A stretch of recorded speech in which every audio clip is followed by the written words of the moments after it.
வணக்கம் மக்களே. தமிழக அரசியலில் இன்று என்ன ட்ரெண்டிங், முக்கியமான அப்டேட்ஸ் என்ன, அதையெல்லாம் சிம்பிளாகவும் போர் அடிக்காமலும் இப்போ பார்க்கலாம்.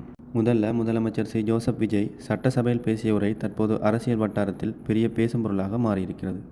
ஆட்சி, மாநில உரிமைகள், பொதுமக்கள் நலன் போன்ற பல விஷயங்களை அவர் பேசியிருக்கிறார். இதை பற்றி சமூக வலைத்தளங்களிலும் நிறைய பேர் தங்களுடைய கருத்துக்களை பகிர்ந்து வருகிறார்கள்.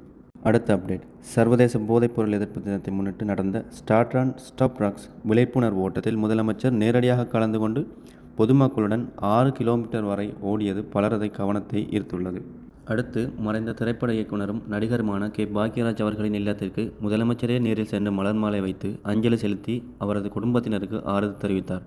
அது மட்டுமில்லாமல், மரணத்திலும் மரியாதை, ஒரு கலைஞனுக்கான இமாலய பாக்கியம், பெயருக்கு ஏற்ற கம்பீரமான மரியாதை என் தந்தைக்கு வழங்கிய மாண்புமிகு தமிழக முதல்வருக்கு நன்றி என அவரது மகன் சாந்தனு எக்ஸ் தளத்தில் பதிவிட்டது பெரும் பேசும் பொருளாகவும் அனைவர் மூலமும் வரவேற்கத்தக்கதாகவும் இருந்தது. அடுத்தது என்னென்னா, இதை விடவும் காரசாரமான ஒரு சம்பவம் அரசியலில் போயிட்டுருக்கு. அது என்னென்னா, தளபதி சிஎம் அவர்கள் சட்டசபையில் பேசினது போலவே மக்கள் பணத்தை தொடமாட்டோம், தொடவும் விடமாட்டோம், தொட்டா விடமாட்டோம், இதுக்கு முதல் தொட்டவங்களையும் விடமாட்டோம்னு சொன்ன மாதிரியே இப்போ யார் யார் ஊழலில் ஈடுபட்டவங்களோ அவங்களோட பேரெல்லாம் வெளியே வந்துட்டுருக்கு.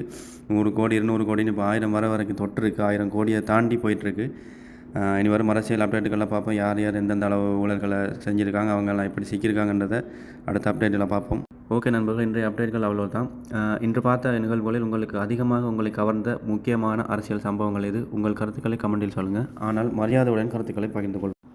இன்னொரு முக்கியமான விஷயம் மக்களே, இந்த சேனலை நாங்கள் ஆரம்பித்ததுக்கான நோக்கம், தமிழக அரசியலில் டிவி காட்சி என்னதான் சிறப்பாக செயற்பட்டாலும் அந்த ஆட்சிக்கு எதிரான கருத்துக்கள், குற்றச்சாட்டுகள், வதந்திகள் சமூக வலைத்தளங்களில் மிகவும் விரைவாகவே பரவி கொண்டிருக்கின்றன. இதற்கு காரணம் எதிர்க்கட்சிகளின் நியூஸ் சேனல்கள் மற்றும் எதிர்க்கட்சிகள் செய்யும் சூழ்ச்சிகளே காரணம். ஆகவே இவ்வாறான கருத்துக்களை, பொய்யான வதந்திகளை பொய்யானவே என்று உரிய ஆதாரங்களுடன் உங்களிடம் கொண்டு சேர்ப்பதே எங்கள் நோக்கம். ஆகவே எங்கள் சேனலை சப்ஸ்கிரைப் செய்து பெல் ஐக்கானை கிளிக் பண்ண மறக்காதீங்க. நன்றி, வணக்கம்.